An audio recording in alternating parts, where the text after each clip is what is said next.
Hello my friends, I'm Serenity Dawn and welcome to this story. Today I am bringing you my November TBR and it is mostly comprised of books for the Believe in the Impossible Readathon. I'm holding in my hands the compendium that Gavin has created. It is 17 pages if you include the cover page, but don't let that intimidate you because it is so beautifully laid out, like an old traditional storybook. This readathon will be taking place in the month of November, and I thought that I would just read to you why he's doing this readathon. It's not that long, and it's really sweet and gives you the spirit of why we're doing what we're doing. For participants of the readathon, you must complete 4 children's books over 4 weeks. You may double up on prompts if you wish. If you're feeling adventurous, you can aim to complete all 10 prompts. All those bravest of heart will be in with a chance to win a secret prize. Above all, this readathon is to encourage more people to read more children's literature, so just reading 1 book in the month of November will be enough to take part. The world we currently live in isn't always the kind of place we can be proud of. There is a quote by Catherine Rundell that perfectly captures the necessity for children's books in today's world. And it follows, "But there are times in adult life, at least in mine, when the world has seemed blank and flat and without truth. It is in those moments that children's books, for me, do that which nothing else can. Children's books today do still have the ghost of their educative beginnings, but what they are trying to teach us has changed. Children's novels, to me, spoke and still speak of hope. They say, look, this is what bravery looks like. This is what generosity looks like.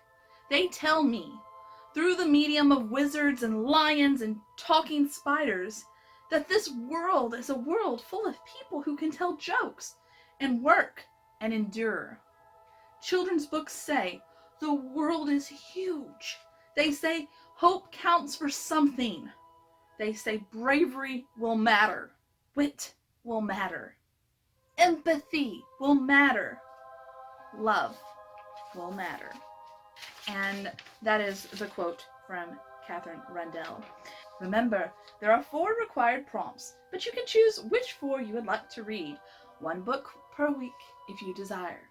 And for the first prompt, a book featuring magic, I'm super excited to be continuing on in the world of Nevermore with the sequel Wondersmith, The Calling of Morrigan Crow. Now, I read the first book and I absolutely loved it. It was beautiful, it was fun, it was sweet, pulled at the heartstrings. It is really awesome. It is about a girl named Morrigan Crow who on her 11th birthday is destined to die.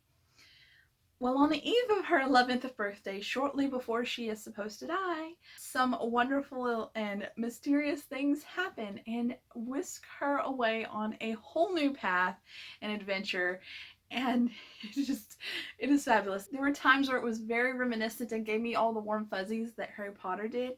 And in the first book, it was a little bit kind of like the Goblet of Fire with the challenges that she had to go through so that she can, I don't want to give anything away. You ought to read it if you haven't. It's a lot of fun. I'm super excited to delve into this one with this readathon. And this book is a tome. It is not short or little. It is about 525 pages, thereabouts.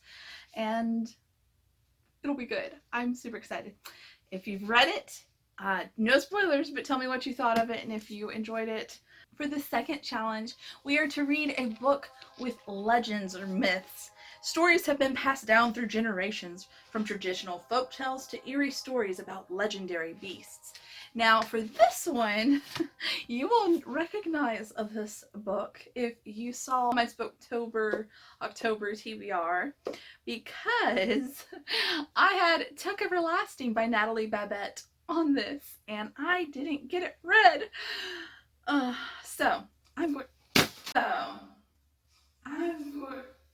That was definitely not intentional. Just whoop, out of my hands like a frog. If you know the story, you know why I said that. Anyway, this is about an 11-year-old girl named Winnie Foster who lives near a wood that her family has owned for generations, and she is an only child and has been very sheltered her whole life. And has been a very good, obedient child, but longs for something more. And one day on the eve of the end of summer, she decides to take a bit of a risk and a romp in the wood, and it is very enchanting and heart-wrenching what happens to her in the course of just a few days, and how dramatically her life is changed and those around her as well. So basically what happens in this book, there is a fountain of youth that is in this book. So that is why this book works so beautifully for a myth or a legend. If you haven't read this book, I highly recommend it. Really good story. For the third challenge, we're supposed to read a children's book that is featuring real world issues.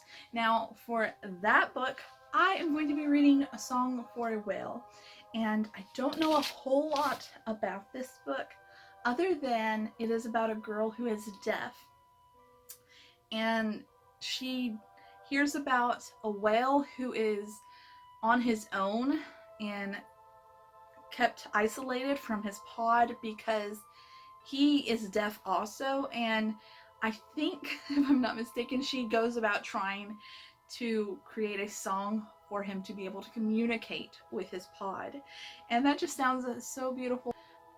I'm not sure, but I know that this was highly recommended for that challenge and by my library, so I'm going to try to read that one for this prompt. So for the fourth challenge, we are to read a book set in the past. Now obviously Tuck Everlasting would work for that because this happens in the 1800s. But since I am not necessarily going to double up, I'm going to try to achieve most of the prompts. And I'm going to be reading Thief Lord by Cornelia Funk. This is a book that takes place in Venice. I'm not 100% sure when this takes place, but I do believe that this is set at least 100 years prior in Venice. Welcome to the magical underworld of Venice, Italy, where hidden canals and crumbling rooftops shelter runaways and children with incredible secrets. Prosper and Beau are orphans on the run from their cruel aunt and uncle. The brothers decide to hide out in Venice, where they meet a mysterious 13-year-old boy who calls himself the Thief Lord. Brilliant and charismatic, the Thief Lord leads a ring of street children who dabble in petty crimes. Prosper and Beau delight in being part of the colorful new family, but the Thief Lord has secrets of his own, and soon the boys are thrust into circumstances that will lead them, and readers, to a fantastic spellbinding conclusion. So, it sounds like a lot of mystery, intrigue, and some capers will ensue. And so that sounds very, very fun to me. For our fifth challenge, we are to read a book with a strong sense of friendship. Now this book has been on my TBR for about 2 years now. I got the box set a few years ago for Christmas from my family, and I just have not read it yet. But this book will work beautifully for a book with friendship because I'm planning on reading The School for Good and Even by Soman Shamani. It is about two friends. One is named Sophie and one is Agatha, and they are put into the fabled school that they, had only ever heard of, and one of them thinks that they're going to be put into the villain school, and the other thinks that they will go to the school for princesses and all that. And what they think is going to happen does not happen. In fact, the opposite occurs, and basically they have to discover who they are, and I think, kind of whether or not their friendship will survive, and so on and so forth. So I am really looking forward to finally delving into this little gem of a book. I'm super excited to discover what it's all about. The sixth prompt is to read a creepy or atmospheric book, and right now I don't have a book for this. I don't know that I really want to read any more creepy or atmospheric books. I read one last month during the Spooktober Readathon that has kind of put me off of them for a while. I'm done. I need a break. So I'm not gonna read one at this moment. Maybe in my wrap up I will have, but at this moment I don't have a book for creepy or atmospheric. The seventh challenge is to read a seasonal book. Now the 3 suggested, kind of idea books that he has are all winter related. But it does say seasonal. It doesn't say it has to be winter. So I am going to be reading The Pinderwicks. Now, The Pinderwicks, I believe, is a contemporary novel about a family of children and the challenges that they face. This is a very, very summer book. In fact, one of the taglines or reviews was saying that it's very, gives you the summer feels kind of thing. I don't know anything about it, and it's about a family of children, and it comes highly, highly recommended from some of the kids at my school, and so I want to read it as well and see what I think about this book that they love so much. So I'll be reading The Pinderwicks. For the 8th prompt, we are to read a book featuring an animal character. And it says, zoomorphic characters that can either talk or influence a story are required to fill this whimsical prompt. Now, I'm not going to choose, an animal that can talk like in Charlotte's Web. I'm going to be reading Henry Huggins by Beverly Cleary. Now, I loved Beverly Cleary's books when I was younger. She is such a wonderful and talented author. She just really had a way with storytelling that was very relevant to children especially, but I know my mom enjoyed reading them as much as we did. And this is about a little boy named Henry Huggins, and in this first book, he adopts a dog. And the dog is a very pivotal point in this whole story. In fact, later on, I think, is it the second or third? I think it's the third book. And the third book is entitled Henry and Rigby. So, super important character that the dog Rigby is to Henry. So, yes, I will be reading that one. I haven't read it in 20 plus years, so I'm excited to delve back into that and see if it holds up and if I enjoy it as much as I did when I first read them when I was younger. The 9th prompt is to read a children's classic. Now, I thought that I would read a children's classic that I have never read before, nor have I read any works by this author. And I know some of you are going to probably gasp when I reveal that. And that author is Roald Dahl. And the book that I'm going to be reading for this prompt is Matilda. I really enjoyed the movie Matilda back when it, came out in the 90s. It was such a fun and whimsical story, and I am curious to finally read the book. I know several of his works. I've seen them adapted to film, but I've never actually read his books. So I'm excited to finally delve into his stories via print. The 10th prompt is to reread a childhood favorite. And a children's book that I truly loved growing up was Ira Wordsworthy. It's written by Stephen Cosgrove and illustrated by Wendy Edelston. And this is from the Land of Barely There series. And it is so beautifully done. The illustrations are just phenomenal, and the story is so sweet. Look at that.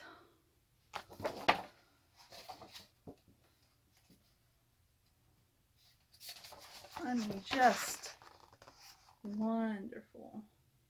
All these characters in the story are animals, and this badger owns a store, and for his whole life he has hid the fact that he is illiterate.